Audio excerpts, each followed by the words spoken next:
What happens when one of Hollywood's most beloved actresses walks into what's supposed to be a routine? Late-night interview only to realize the host has a very different plan. What happens when that same host blindsides her with questions that cross every professional boundary? Tonight, we're taking you inside the explosive moment that had everyone talking. The night Julia Roberts clashed with Jimmy Kimmel in what started as a light promotional appearance and spiraled into late-night chaos. This is the story of how a simple interview turned into a confrontation and why one of the most iconic stars in Hollywood walked off one of television's biggest stages. Make sure to subscribe and leave a comment below because this story has more twists than anyone expected.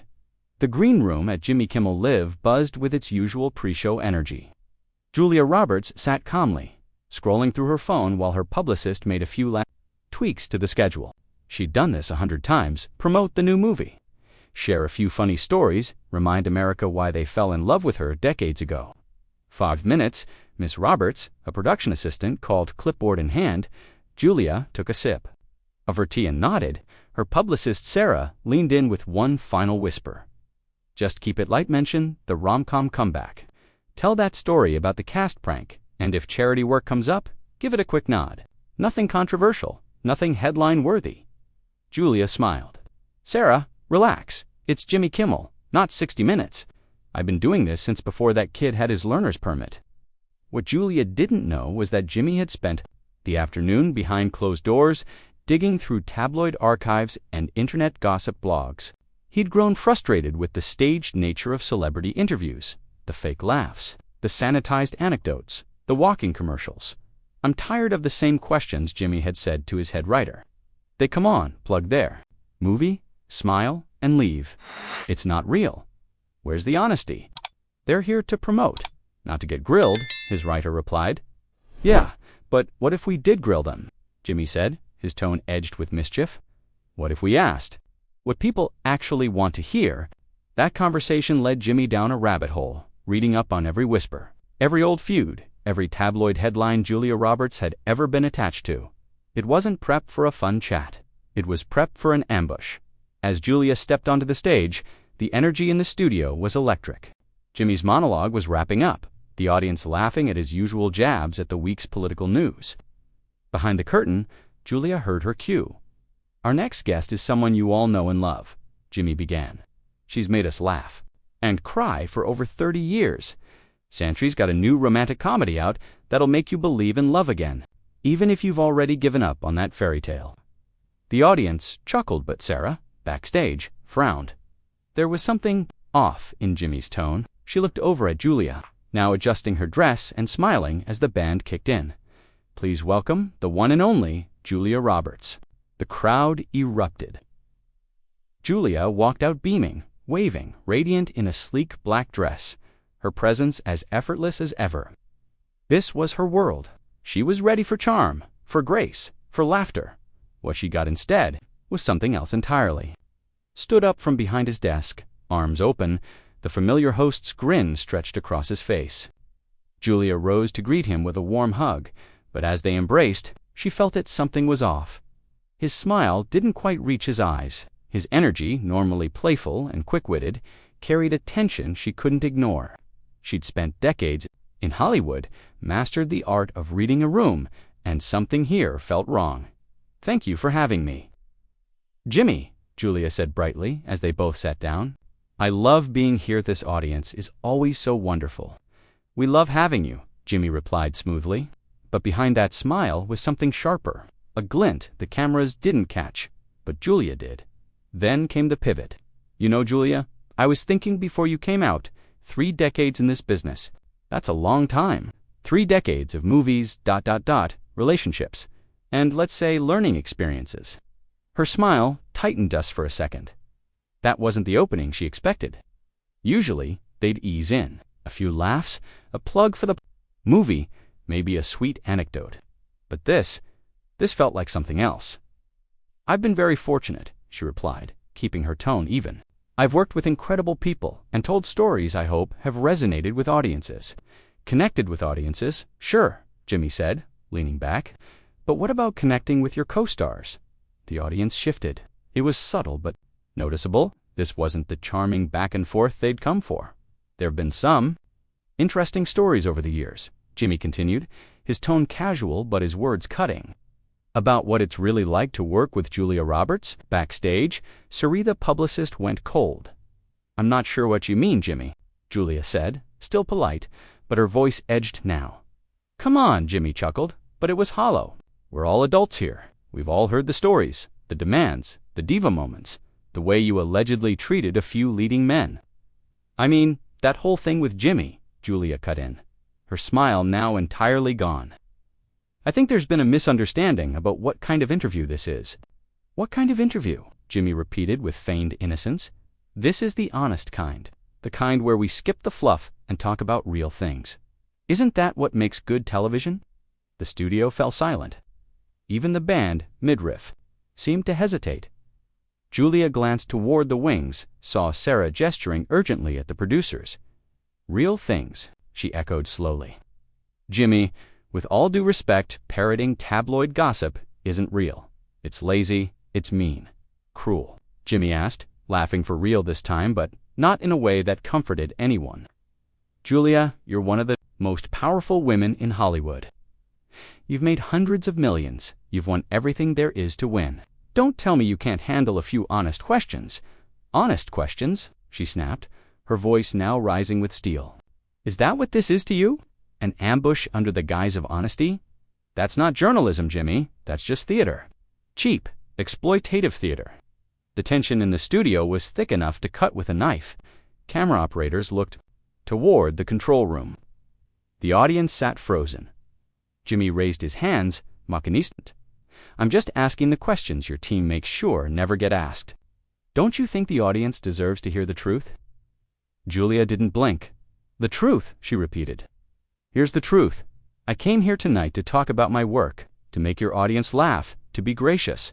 That was the agreement, but you decided to throw that out so you could make headlines." "Ambush journalism," Jimmy said, sneering. "That's rich coming from someone who's spent 30 years carefully curating her image." That was it. Julia stood. The gasp from the audience was instant and loud. This wasn't just uncomfortable television anymore. This was history. "You know what, Jimmy?" she said, looking him dead in the eye. Julia's voice rang out clear, steady, and impossible to ignore. "I don't have to sit here and listen to this. This isn't an interview. It's a hit job and I won't be part of it." The studio fell still. Jimmy's eyes lit up, thrilled. This moment of unraveling was exactly what he'd hoped for. "Oh, so now we're seeing the real Julia Roberts," he said with a smirk. "The one who walks away when things don't go exactly her way." Julia froze mid-step, then turned back, her eyes flashing with fury. "The real Julia Roberts? Jimmy, you want real? Let's talk about real. Let's talk about a host who ambushes his guests because he's too bored or too lazy to write actual jokes anymore. Let's talk about someone who thinks cruelty passes for entertainment." The audience was silent. Mouths were covered, phones quietly raised. Even the band leader was nervously glancing at the control room. Jimmy leaned forward, energized by the confrontation. "Now we're having a real conversation," he said, clapping once. "See how much more interesting this is than the same recycled promo." Julia's laugh was incredulous. "Interesting, Jimmy? This isn't interesting, it's pathetic. You're a grown man who built a career on making people laugh, and here you are trying to humiliate someone who came on your show as a favor." Jimmy scoffed. "A favor? Julia, you're here to sell a movie. Let's not act like this is some kind of charity appearance." Julia took a breath. Her tone dropped calmer now, but far more dangerous. "You're right. I am here to sell a movie that employs hundreds of people, that brings families together for a couple of hours, a movie that might give someone who's had a terrible week a reason to smile. And you're here doing what, exactly? Tearing people down because you think it's edgy?" For the first time, Jimmy's smug expression faltered. "I'm trying to have honest conversations," he insisted. "Not let celebrities read off cue cards. Honest conversations," Julia repeated. "Jimmy, there's nothing honest about what you're doing. You're hiding behind the idea of journalism to justify being cruel. You're using your platform to bully, and when people push back, you act like they're the problem." "I'm not bullying anyone," Jimmy shot back. I'm asking questions. Julia leaned in. You haven't asked a single question about my work, my craft, my experiences making this film. You skipped all of it and went straight for tabloid garbage and cheap shots. That's not journalism, that's Jerry Springer. The comparison landed like a slap. Jimmy's face tightened. For the first time, the confidence drained, replaced by something closer to anger. I'm trying to break through the sanitized celebrity culture that's made interviews meaningless. Julia shook her head slowly. You want to know what's meaningful, Jimmy? Treating people with basic human decency. You want to talk about sanitized? How about hiding your own insecurities behind attacks on your guests? His voice cracked slightly. My insecurities? What are you talking about? Julia didn't hesitate. I'm talking about a man so desperate to stay relevant, he's forgotten how to actually connect with people. A man who thinks the only way to get attention is by tearing others down. The audience was murmuring now. Phones were out. Producers were appearing at the edge of the stage, whispering into headsets. This was no longer a late-night interview. This was a live implosion. You don't know anything about me, Jimmy said, his composure cracking. Julia stepped forward. I know enough. I know that 20 years ago, you would have been honored to have me on your show. I know you used to understand the difference between being funny and being mean. And I know somewhere along the way, you lost sight of what made people love you in the first place. Jimmy's voice was rising now, defensive. People still love me. Julia tilted her head, her voice now deadly calm. Do they? Or are they? Just watching to see who you'll attack next. Because there's a difference between being loved and being feared. Jimmy, between people laughing with you and laughing at your victims, Jimmy stood, his face red. You think you're better than me? That you're above criticism? Julia's voice was ice. I think I'm above performing cruelty for ratings. I think I'm above letting myself be used as a punching bag for someone else's broken ego. Jimmy's voice was booming now, cracking with rage. My ego? What issues? Julia said, stepping forward. The issue of a man who's run out of original ideas, the issue of someone who confuses controversy with quality, a host who's forgotten that his job is to uplift, not ambush. Jimmy scoffed, making people feel good. That's not journalism, that's cheerleading. Julia didn't flinch. This isn't journalism, Jimmy, she said, her tone calm but cutting. This is a late-night talk show. Your job is to give people a break to, let them laugh, exhale, go to bed feeling lighter, not to turn your guests into targets just to chase. The next viral clip, Jimmy leaned forward. There's nothing wrong with drama. Drama is what makes good television. Julia's voice softened, but it cut deeper. No, Jimmy. Heart makes good television. Authenticity makes good television. Kindness. What you're doing here tonight, this is exploitation. The word exploitation dropped like a bomb.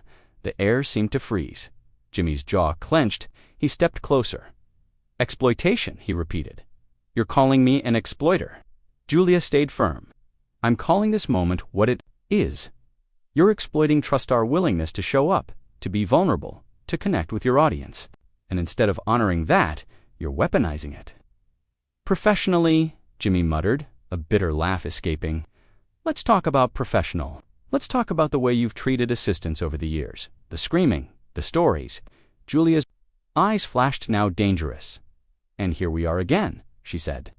Back to gossip, back to hearsay. You don't want a real conversation. Jimmy, you want a spectacle. You want a headline. It's not gossip if it's true, Jimmy fired back. It is gossip if you can't prove it, Julia snapped. It's gossip if you're just echoing rumors whispered by anonymous sources. It's gossip if your intention isn't to understand, but to wound.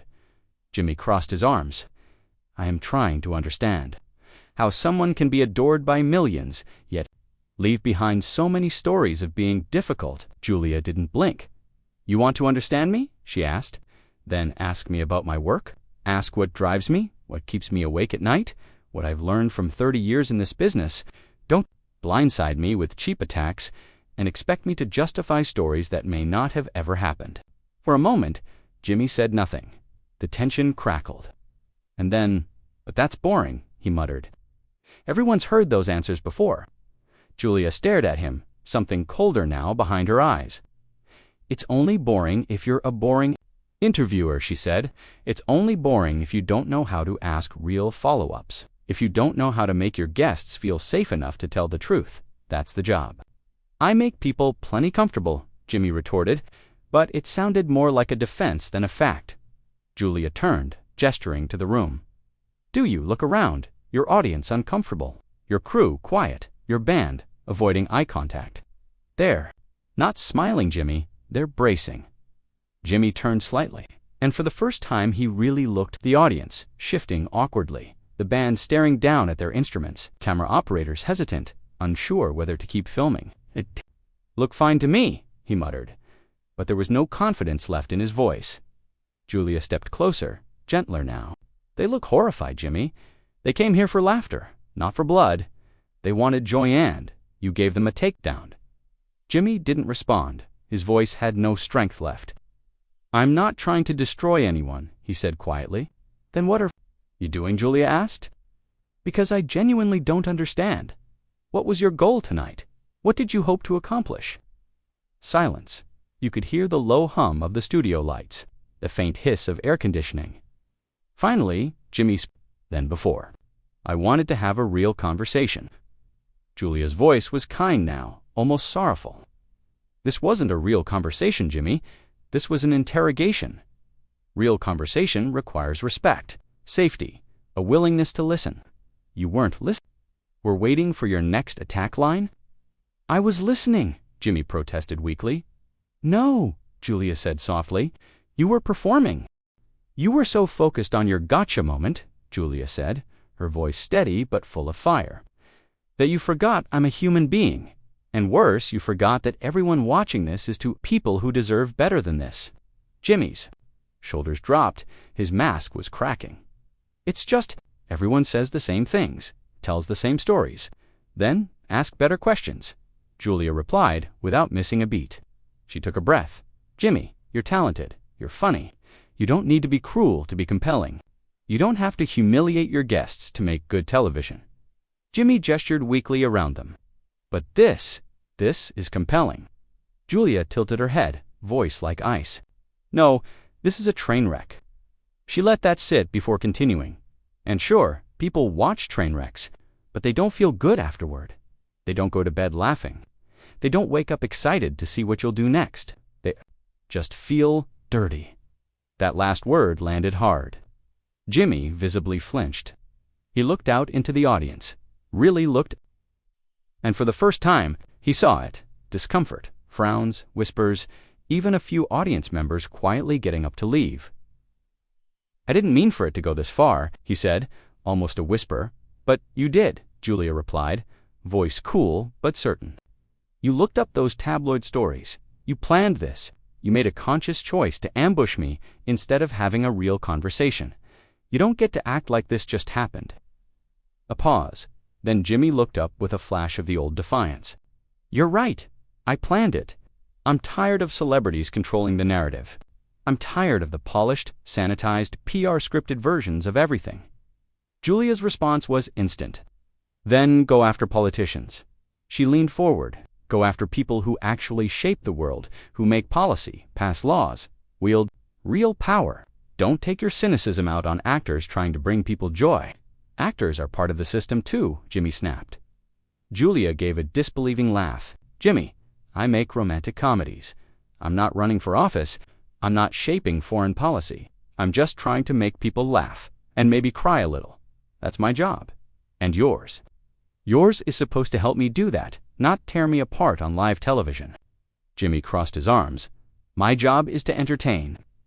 Julia stood up slightly, gesturing to the audience. Then look around. Really look. Does this look entertaining to you? She scanned the crowd. Do they look happy? Do they look like they're having fun?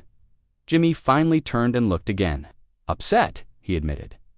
Because what you did was upsetting, Julia said. These people came for a good time. They told their friends they were going to see Julia Roberts on Jimmy Kimmel. They were excited. Now they'll go home and say they watched a host try to humiliate his guest. Jimmy slowly sat down, deflated. I didn't think about it that way. Julia remained standing. That's the problem, she said. You didn't think about anyone but yourself. Not me, not your audience, not your crew. Maybe I was. Julia's voice softened, but it didn't lose its edge. You have a platform millions of people trust. They invite you into their homes every night, hoping you'll make the world feel a little lighter. That's a responsibility, Jimmy, not just a job perk. I know that, he said weakly. Do you? Julia asked. Because tonight, it didn't. Seemed like you remembered. Tonight, you used your platform to create pain, not joy. Silence. Jimmy stared down at his hands. Finally, he looked up. What do you want me to say? Julia didn't blink. I want you to ask yourself why you brought me here. I want you to decide whether this is the kind of television you're proud of. And I want you to think long and hard about whether this is how you want to be remembered. Jimmy echoed it back softly. How I want to be remembered. Julia gave him one final chance. You could be remembered as someone who brought joy to millions, who celebrated artists, who made people laugh when they needed it most. But right now, you're choosing to be remembered as a host who used his stage to hurt people. Jimmy looked up at her, and for the first time all night, he looked truly remorseful. I messed up, he said. Yes, Julia replied. You did. The question now is, what are you going to do about it? Jimmy looked around the studio. The quiet, the weight, the fallout of his own design. Finally, he nodded slowly. I think we should end the interview. Julia didn't hesitate. I think you're right. She stood, removing her mic. Double quotes, Jimmy, I hope you figure out what kind of host you want to be. Because this, she gestured around, this isn't it? The audience, now divided, responded with subdued, supportive applause. Jimmy stayed seated, motionless, a man realizing he had broken something valuable for no good reason. As Julia disappeared backstage, he turned toward the cameras, his voice, Hello, we'll be right back. The show cut to commercial, and just like that, late-night history had changed. What do you think Jimmy should have done differently? Let us know in the comments. And don't forget to subscribe for more stories like this one